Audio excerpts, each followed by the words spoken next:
আজকের পৃথিবীর সবচাইতে আলোচিত এবং ঘটনাবহুল ভূখণ্ডসমূহের অন্যতম হলো সিরিয়া। একজন মুসলমানের কাছে মক্কা এবং মদিনার পরে তৃতীয় সবচেয়ে গুরুত্বপূর্ণ এবং পবিত্রতম ভূখণ্ড হলো সিরিয়া। কারণ রাসূল করিম সাল্লাল্লাহু আলাইহি সাল্লামের বহু তাৎপর্যপূর্ণ ভবিষ্যৎবাণী রয়েছে সিরিয়াকে কেন্দ্র করে। আজকের সিরিয়ার প্রাচীন এবং ঐতিহাসিক নাম ছিল শাম। এই শামকে কেন্দ্র করে যতগুলো বর্ণনা হাদিসের কিতাবসমূহে পাওয়া যায়, সেই শামের সীমানা অবশ্য আজকের সিরিয়া থেকে বেশ খানিকটা বিস্তৃত এবং বড় ছিল।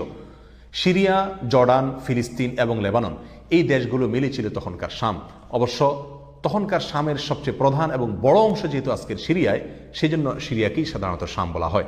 শাম বা সিরিয়ার প্রধান এবং অন্যতম বৈশিষ্ট্য হলো যুগে যুগে আল্লাহ সুবহানাহু ওয়া তাআলার পক্ষ থেকে বিভিন্ন নবী রাসূল যে সারা পৃথিবীতে এসেছেন, তাদের সবচেয়ে বড় অংশ এবং সবচেয়ে বেশি সংখ্যক নবী রাসূল এসেছেন এই শাম বা সিরিয়া। শাম বা সিরিয়া এটাই কিয়ামতের ময়দান হবে। কিয়ামতের দিন লোকেরা এখানেই সমবেত হতে থাকবে। এর বাইরেও শাম বা সিরিয়া প্রসঙ্গে রাসূল করিম সাল্লাল্লাহু আলাইহি সাল্লামের আরো অনেক গুরুত্বপূর্ণ মন্তব্য এবং বক্তব্য রয়েছে। সামান্য কয়েকটি বক্তব্য আজ আপনাদের সম্মুখে আমরা পেশ করতে চাই। তার মধ্যে এক নম্বর হলো সহিহ বুখারীতে বর্ণিত হয়েছে, নবী আলাইহিস সালাম বলেছেন, লা তাযালু তায়ফাতুম মিন উম্মতি মানসুরিন লা ইয়াদুররুহুম মান খাযালাহুম হাত্তা তাকুমাস সাআ।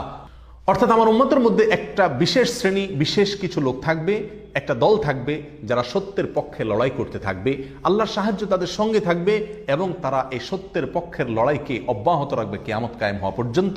তাদেরকে যারা পর্যদস্ত করতে চায়, অপমান করতে চায়, ক্ষতি করতে চায়, তাদের কেউই তাদের কোনো ক্ষতি করতে পারবে না। এই হাদিসে নবী আলাইহিস সালাম যে দলটির কথা বলেছেন, যারা সাহায্য প্রাপ্ত হবেন আল্লাহর পক্ষ থেকে এবং যারা অটল অবিচল থাকবেন সত্যের উপরে কিয়ামত পর্যন্ত, যাদেরকে কেউ অপদস্থ করতে পারবে না, সেই দলটি কারা এবং তাদের অবস্থান কোথায় হবে, এই প্রসঙ্গে সহিহ বুখারীতে নবী আলাইহিস সালামের একাধিক সাহাবায়ে কেরামের মন্তব্য রয়েছে, যারা বলেছেন যে এখানে যে দলটির কথা বলা হয়েছে তারা হলেন সিরিয়ায় অবস্থানকারী হবেন এবং এটা হবে কিয়ামতের ঠিক আগ মুহূর্তে।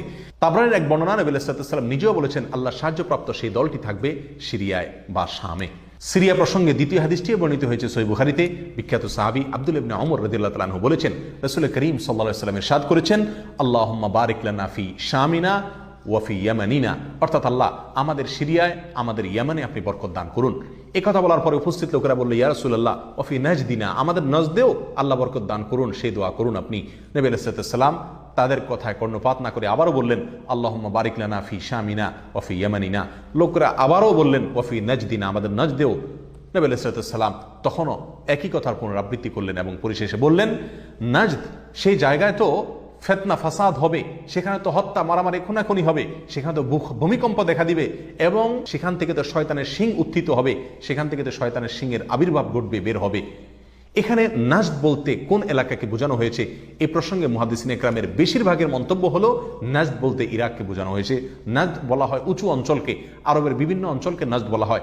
হেজাজ এটাকেও নাজদ বলা হয়, যেটা সৌদি আরবের ভিতরে, আর ইরাককেও নাজদ বলা হয়। সহিহ বুখারীর বিশ্ববিখ্যাত ব্যাখ্যাতা আল্লামা কিরমানি রাহিমাহুল্লাহ এবং আল্লামা খাত্তাবী রাহিমাহুল্লাহ এবং আল্লামা ইবনে আব্দুল বার রাহিমাহুল্লাহ সহ অনেক বড় বড় মুহাদ্দিসিন ইকরাম এবং হাদিসবিদগণ মন্তব্য করেছেন যে হাদিসের শেষ অংশে নবী আলাইহিস সালাম যে নাজদ প্রসঙ্গে মন্তব্য করেছেন, সেখানে নাজদ বলতে ইরাককে বোঝানো হয়েছে। হাদিসের সবচেয়ে বড় সমাহার কানজুল উম্মালে আবু নাঈমে বর্ণিত নবী আলাইহিস সালামের এক হাদিসে পরিষ্কারভাবে নবী আলাইহিস সালাম নিজেই বলে দিয়েছেন এখানে নাজদ বলতে ইরাককে বোঝানো হয়েছে।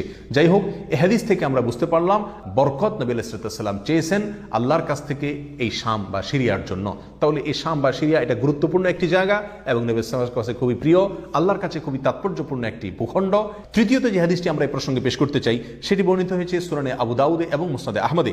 নবী আলাইহিস সালাম থেকে বর্ণনা করেছেন আব্দুল্লাহ ইবনে হাওয়ালা রাদিয়াল্লাহু তাআলা আনহু, তিনি বলেন যে রাসূল করিম সাল্লাল্লাহু আলাইহি ওয়াসাল্লাম আমাকে বলেছেন, দেখো যখন তুমি দেখবে যে খেলাফত পবিত্র ভূমিতে অবতরণ করেছে, নেমেছে, এসেছে, প্রতিষ্ঠিত হয়েছে, তখন তুমি ধরে নিবে যে কিয়ামত খুবই সন্নিকটে এসে গেছে। এ হাদিসে নবী আলাইহিস সালাম পবিত্র ভূমিতে যে খেলাফত অবতরণ করলে কিয়ামত নিকটবর্তী এটা বোঝা যাবে বলেছেন। এখানে পবিত্র ভূমি বলতে তিনি কি বুঝিয়েছেন, এই ব্যাখ্যা প্রসঙ্গে প্রায় সকল মুহাদ্দিসিন ইকরামের অভিমত হলো নবী আলাইহিস সালাম এখানে সিরিয়াকে বুঝিয়েছেন। আগে এবং পরের আলোচনাকে পর্যালোচনা করলে সেটাই পরিষ্কার হয়ে যায়। সিরিয়া প্রসঙ্গে চতুর্থ যে হাদিসটি আমরা পেশ করতে চাই, সেটি সুনান তিরমিজিতে বর্ণিত হয়েছে। সেই হাদিস থেকে বোঝা যায় নবী আলাইহিস সালাম সিরিয়াকে গোটা মুসলিম বিশ্বের জন্য হৃৎপিণ্ড হিসেবে অভিহিত করেছেন, মন্তব্য করেছেন। তিনি বলেছেন, সিরিয়ার লোকেরা যখন খারাপ হয়ে যাবে, মন্দ এবং খারাপ দিক যখন সিরিয়ার লোকদেরকে গ্রাস করবে, ছেয়ে যাবে, তখন তোমরা ধরে নিবে পৃথিবীর কোনো জায়গায় আর কোনো ভূখণ্ডে মুসলমানদের মধ্যে আর কোনো কল্যাণ অবশিষ্ট নেই। অর্থাৎ হৃৎপিণ্ডের মতো সিরিয়ার মানুষের মধ্যে যখন পচন ধরবে তখন গোটা দেহে, গোটা মুসলিম বিশ্বের মধ্যেই পচন তার আগেই ধরে গেছে, এটা পরিষ্কারভাবে বোঝা যাবে। এ হাদিস থেকেও সিরিয়া অত্যন্ত গুরুত্বপূর্ণ ভূখণ্ড, সেটা পরিষ্কারভাবে আমরা বুঝতে পারি। সিরিয়া প্রসঙ্গে 5 নম্বর হাদিসটি বর্ণনা করেছেন আবু হুরায়রা রাদিয়াল্লাহু তাআলা আনহু, আর এটি বর্ণিত হয়েছে সুনান ইবনে মাজাহ। নবী আলাইহিস সালাম বলেছেন, একটা সময় আসবে যখন গোটা বিশ্বে বড় বড় যুদ্ধ বিগ্রহ সংগঠিত হবে, বিশ্বজুড়ে যখন বড় বড় যুদ্ধ দেখা দিবে, তখন মাওয়ালিদের অর্থাৎ নওমুসলিমদের একটি দল আল্লাহর পক্ষে, সত্যের পক্ষে, আল্লাহর দ্বীনের জন্য লড়াই করতে থাকবে, এবং তখনকার আধুনিক যত অস্ত্রশস্ত্র এগুলিতে তারা সজ্জিত থাকবেন এবং সত্যের পক্ষে লড়াই করতে থাকবেন। তাহলে চরম সংকটময় পরিস্থিতিতে আল্লাহ সুবহানাহু ওয়া তাআলার একটা বিশেষ সাহায্য এবং অনুগ্রহ আমরা দেখতে পাচ্ছি, আর সেটা অবতীর্ণ হবে, সেটা নাজিল হবে এই সিরিয়ার দামেস্ক নামক শহরে। নাম্বার 6, সিরিয়া প্রসঙ্গে নবী আলাইহিস সালামের আরেকটি তাৎপর্যপূর্ণ ভবিষ্যদ্বাণী রয়েছে, যেটি বর্ণিত হয়েছে সহিহ মুসলিমে। বর্ণনা করেছেন সাহাবী নওয়াস ইবনে সুমাআন রাদিয়াল্লাহু তাআলা আনহু। তিনি বলেছেন, নবী আলাইহিস সালাম একবার দাজ্জাল প্রসঙ্গে দীর্ঘ এবং বিশদ আলোচনা করলেন। একটা পর্যায়ে এসে তিনি বললেন, কিয়ামতের পূর্বে আল্লাহর নবী ঈসা আলাইহিস সালাম যে আসমান থেকে অবতরণ করবেন পৃথিবীতে, তিনি অবতরণ করবেন মূলত সিরিয়ার দামেস্ক নামক শহরের, বর্তমান যে রাজধানী সেই দামেস্ক শহরের পূর্ব অঞ্চলের একটি উঁচু এবং সাদা মিনারায় তিনি অবতরণ করে দুনিয়াতে আসবেন। এসে সারা পৃথিবী জুড়ে তাণ্ডব চালানো দাজ্জালের বিরুদ্ধে তিনি লড়াই করবেন এবং সিরিয়ার এই লুদ নামক জায়গায় তিনি দাজ্জালকে হত্যা করবেন। একজন মুসলমানের কাছে যে সিরিয়ার ভূখণ্ডটি অত্যন্ত